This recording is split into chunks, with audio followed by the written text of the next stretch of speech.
Exports to the UK from Kenya have grown from approximately 3.7 billion shillings in 1988 to 38.5 billion shillings in 2017. That's last year. And on the other hand, imports from the UK have grown from approximately 6.67 billion in 1998 to 30 billion shillings in 2017. As compared to China, comparatively, imports from China, which in 1988 stood at about 394 million shillings, having surcharged to 390 million as at last year. Exports to China from Kenya in 1988 stood at 52.6 million and now stands at 9.9 billion shillings. Gentlemen, that is such a huge difference between 1988 to 2017, that in terms of the imports, and 1988 to 2017 in terms of the exports. What do you have to say about that? First of all, the EU had a serious effect on Kenya's imports because of the restrictions on certain commodities, especially and particularly on food-related commodities, where they said that if you have to import in something like a banana, it has to measure a certain kind of measurements, and Kenyans were not in a position to do that. But anyway, when it comes to export, of course, we have to say that Kenya has got some kind of commodities that are very viable. They are not found in any part of the world. These are flowers which are grown in such a way that the climate, the tropical climate, enhances the growth. And because we don't have this product in UK, and the UK definitely relies much on flower because of their tourism industry, they had no option other than to import, and that raised our export data as to any other commodity available. Mm-hmm. But if you look at what we have imported from Britain, the reduction in import was as a result of what happened after the last elections, mm-hmm. when Kenyans now switched to the east, mm-hmm. particularly to Japan, to engage Japan and Korea, South Korea, mm-hmm. on motor vehicle, automobile industries, which shut out the Land Rover importation, which was the main vehicle, and the Leyland motor vehicle industries reduced in that particular area. So you'll find out that, yes, whereas our exports increased in Britain, we cannot holistically say that it was general. We can look at the exports in tea, flowers, mm-hmm. and what other kind of produce. Textiles and what have you, which has reduced to some mm-hmm. kind of export. Mm-hmm. But if you look at China, mm-hmm. the imports from China, electronically related, and as such, the Chinese policy on food import is very restricted, mm-hmm. because they grow enough to feed their population, and as such, they may not be in a position to want to import mm-hmm. food, but they want to export more and gain more revenue mm-hmm. than it is. So the issue of fluctuation there may be problematic for me to explain. Not unless Dr. Kambona gives the explanation. I can give highlights on that. Yeah, and even as you give the highlights, Dr. Kambona, it is that as we do the trade, agreements with the UK today, is it going to be based on what we want and not what they want? Because the UK has put a lot of ban on some of the Kenyan products. Right.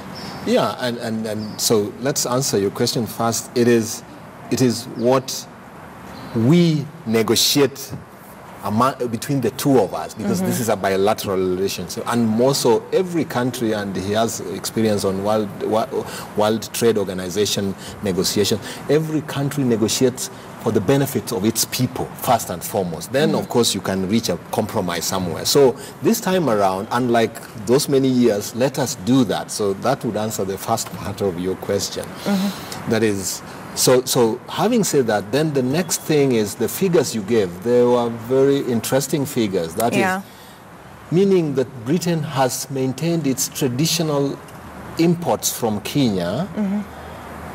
and slowly we have also been importing, like, maybe a lot of machinery and what have you from them. But that improvement compared to China at least things China is exporting to, or we are importing things from China, there's a big change in that. Now, that is also worrying, because why has China maintained that level of exports to Kenya, and we have not maintained a similar level of export of some of our products to China? If only half a billion Chinese could drink our coffee, that would be a wonderful thing, because we would surpass most of what we are exporting right now to the West, UK, Germany, US, and the rest of the Western world. So the issue is, even as we laud China for, I don't quite laud them, but what we look at them as doing is we must also negotiate our deals very well with China. Let us not be hoodwinked with SGRs and all these things at the expense of even bringing watchmen from China to our country. Let us be very clear. We have very good legal minds who can negotiate trade deals internationally. Let's not have this as talks that we are going to trade on what and on what condition. And the main thing in ending that bit of your question is value addition. Let us say that all our things going to Britain, if it is cotton, we are not going to sell cotton anymore to you as cotton. We are going to sell fabric, textile, and apparels to you. The leather industry, we are trying to revive it. We are going to do that as processed, material to you. That way, it will make us benefit from our trade relationship. Yeah, and so, just a little caveat, just to add on to that. And that's why the Tanzanians refused at one point to sign or to go with the EPA, because they said, no, we want our industries to grow also, so that we sell to you what we think we've also manufactured here. But please go ahead. And when you talk about oil, are we likely to benefit? Not at all. Because knowing that Tullow Oil Company is a British company. First of all, you don't know what the agreement looks like. There was a violation of the Constitution when it came to participation. This is a national product owned by the Kenyans on Kenyan soil. The few men and women in the executive who, with those from the Department of Trade, who negotiated that agreement with the British Tullow company, actually they might have initiated it on their own terms. They might have put some clauses in the contract which were favorable to them, especially the special interest clauses like jurisdiction and what have you, and arbitration. Now, unless we know the terms that were reached when they were negotiating, then we can discuss. But if the terms were favorable to the British company, then we need to renegotiate that company, because we do not want to be bound as economic slaves in our own country for a period of 50, 70 years like it has happened in the judiciary before. Let's not just be saying that, because oil is there, we are rich, but who owns that oil? Let's look at the portfolio, and let's look at the market value. Let's look at what incentives are going to be for the locals to actually benefit from. And can we learn from what Shell has done in Nigeria? Can we also learn from the United States, which has actually reserved its oil? The US has a lot of oil which is untapped for sustainability. They want, first of all, to import and then go into alternative sources of energy before they go and extract their own oil. But because we have this commodity here, let us find out about the negotiations that took place. Let's review those negotiations and let's find out whether they are favorable to our economy and for how long. So when you talk about oil, assume now Theresa May and President Kenyatta talk about oil. The leaders of Turkana County, should we expect them to be part of this deal? Should that deal be there? That's a good point you brought in. Yes.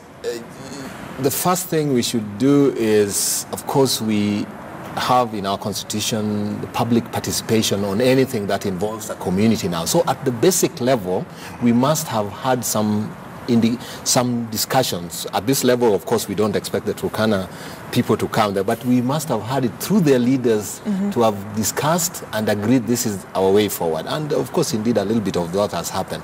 Now, at the level of the bilateral discussion level, which involves Theresa May and Uhuru, we must have the leaders of Turkana, the real leaders of Turkana, and of course one of the ministers, CSS, is from there, really discussed this point with the people, with their people in mind.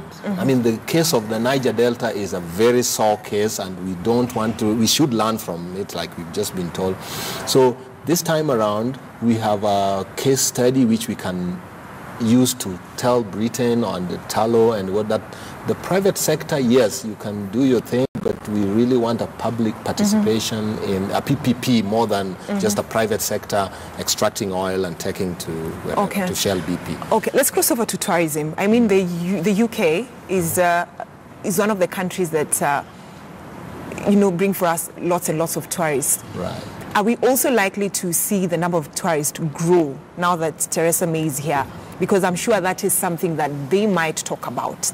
And as you answer the question, will it also make Kenya have a deal with the UK that we will have direct flights to the UK? I think we have direct flights. Already. KQ goes directly to London. I just used it the other day when I was going to UK. But when it comes to issues of tourism, yes, tourism is one of those that brings out generates us national revenue. But the problem I have is it is too much of Britanized. It's not Africanized in such a way. It is like a Brit can pick up his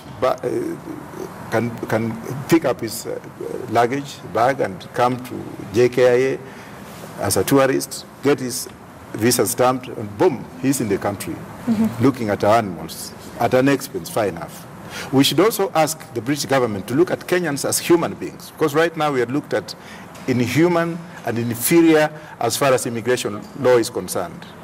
If a Kenyan wants to go to visit Britain as a tourist, the red tape involved in getting a visa, and we just heard that the visas have now been deployed to South Africa, it's terrible. You will have to produce this, produce a bank account.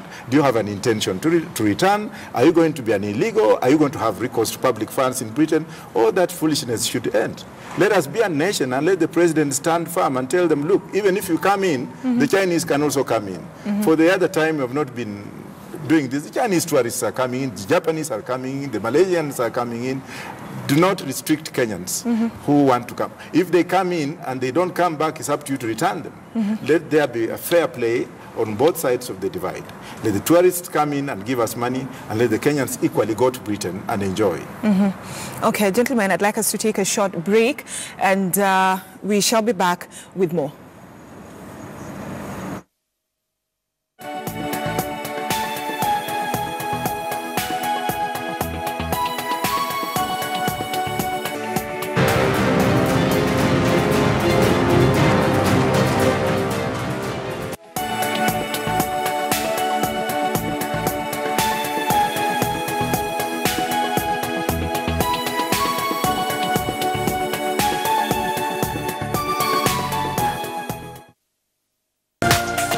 This is KTN News.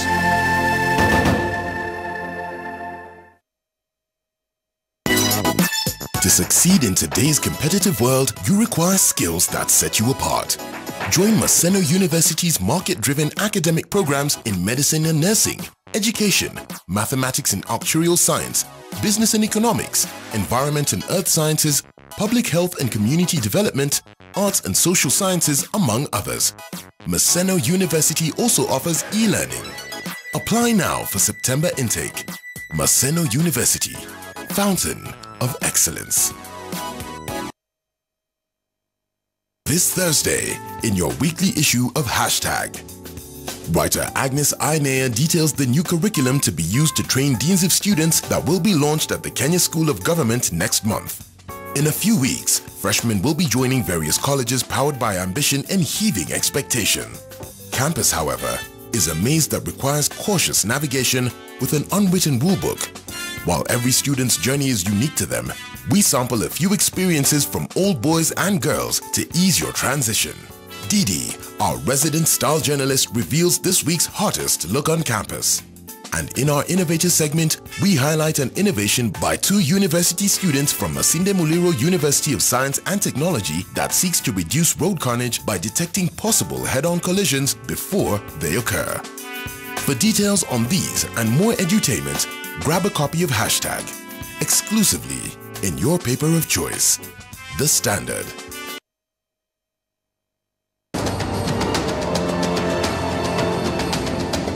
Over 3 people dead. I'm moving there. Why would you want me to keep quiet, sir?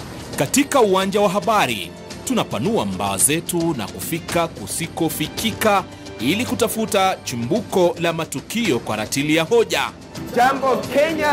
Tunakujia moja kwa moja kutoka kaunti ya Machakos. Hagadera, one of the busiest trading centers. Uhusiano wa jina na haki. Kinachoendelea kwa sasa si operesheni ya kiusalama bali kutafuta watu mahususi. Tunakufahamisha ya fedha na sokoni.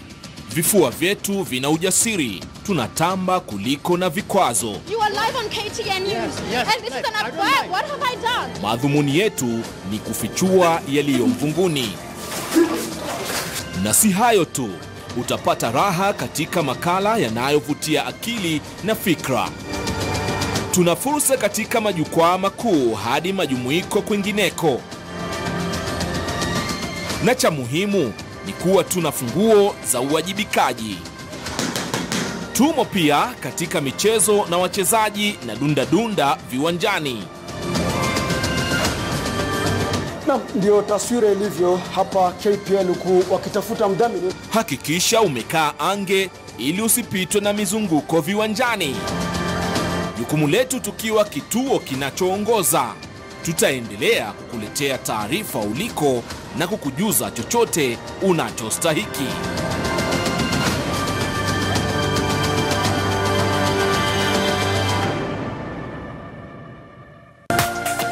This is KTN News.